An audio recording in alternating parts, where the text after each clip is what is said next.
Okay guys, thanks for tuning in to this car tech video. In this video we're going to do a short demonstration of the iCarsoft CP version 1.0 kit, and we're going to show you this tool diagnosing and resetting a fault in the airbag system in this Peugeot vehicle. It works for Peugeot and Citroen vehicles, and it is available at Diagnostic World. It's www.diagnostic-world.com. I'll put a link to this kit in the description below this video.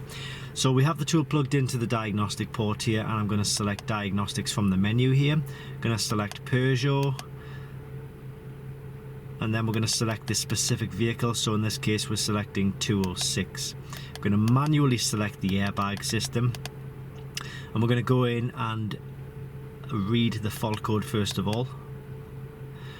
We've got 0A02 state intermittent, level of driver module trigger 2 short circuit. So in the airbag system right behind here there were two airbag connectors, one right here, one right here. We found this one was faulty, wasn't seated correctly, so that's what was causing the airbag light.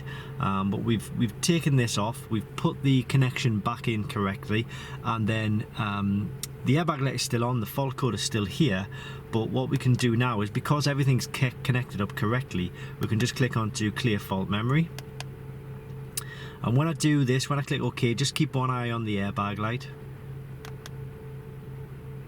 And there we go, that's turned off, and we have erase operation done.